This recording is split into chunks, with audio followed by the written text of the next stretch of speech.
I've never told this story publicly before. Not because I enjoy keeping secrets, but because every time I remember it, I feel like something is listening. If you're hearing this, then I've finally decided that staying silent is more dangerous than speaking. This happened 3 years ago, when I was 27. At the time, my life was painfully ordinary. I worked a desk job at a small insurance company, lived alone, and spent most evenings scrolling through my phone or watching videos until I fell asleep. Nothing special, nothing dramatic, just quiet. Too quiet, maybe. When my landlord told me my rent was going up, I started searching for a cheaper place. That's how I found the apartment. It was listed online with only 3 photos. That should have been my first warning. The rent was absurdly low for the area, almost suspicious. A clean 1-bedroom apartment close to public transport, no visible damage. The description was short. Quiet building, serious tenants only. I called immediately. The landlord was an older man with a calm, almost emotionless voice. He didn't ask many questions. He didn't care about my job, my background, or references. He just told me the address and said I could view the place that evening. When I arrived, the building looked normal. Old but not abandoned. 4 floors, beige walls, dim lights in the hallway, the kind of place you walk past every day without noticing. Inside, the apartment was clean, almost too clean. No scratches on the floor, no stains, no smell. But something felt off. The air felt heavy, like the room had been holding its breath for a long time. I ignored the feeling. When you're desperate to save money, you learn to ignore instincts. I signed the lease the next day. The first night was quiet, no noises, no disturbances. But I didn't sleep well. I kept waking up for no reason, not from dreams, just sudden awareness, like someone had whispered my name without making a sound. Each time I checked my phone, 2:13 a.m., 3:47 a.m., 4:29 a.m. The apartment was still. By morning, I convinced myself it was stress. That's the thing about fear, it starts small, rational, easy to explain away. The second night, I heard it. A soft sound. Footsteps. They were slow, deliberate, coming from inside the apartment. I sat up in bed, heart pounding, staring at my bedroom door. The footsteps stopped right outside. I held my breath. Then silence. I didn't sleep after that. The closet. On the third day, while unpacking, I noticed something strange about the hallway closet.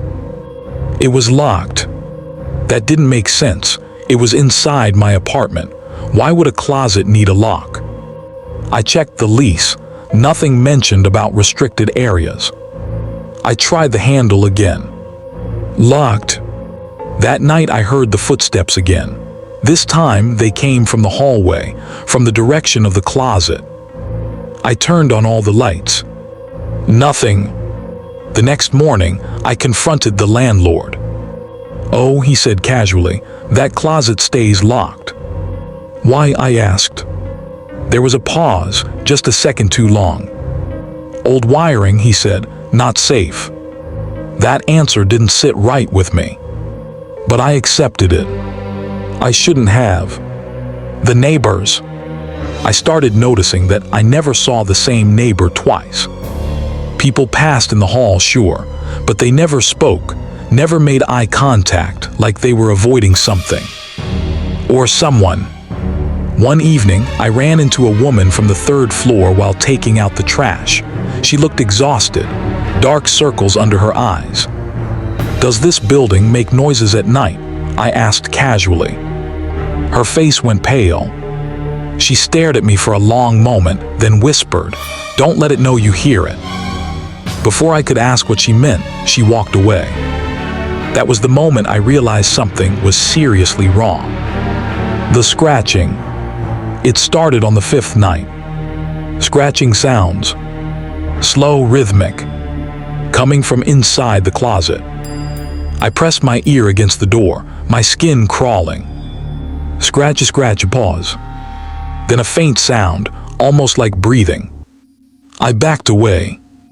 That night, I slept with the lights on. The scratching continued until dawn. The dreams. After that, the dreams began. Every night, I dreamed I was standing in my hallway, staring at the closet door. In the dream, it slowly opened. But I never saw what was inside. I always woke up just before. Each morning, I found scratches on the inside of my bedroom door. Long, thin, like fingernails. I told myself I was imagining things. I was. The voice. On the 9th night, I heard a voice. Soft, calm. It sounded like me. I know you're awake, it whispered from the hallway. My blood ran cold. I didn't respond. I lived here first, the voice continued. I waited, now it's your turn. I grabbed my phone and locked myself in the bathroom until morning. When the sun rose, the closet door was unlocked. Wide open and empty. The discovery. I called in sick and searched the apartment from top to bottom. Behind the closet wall, I found a loose panel. Inside was a narrow crawlspace.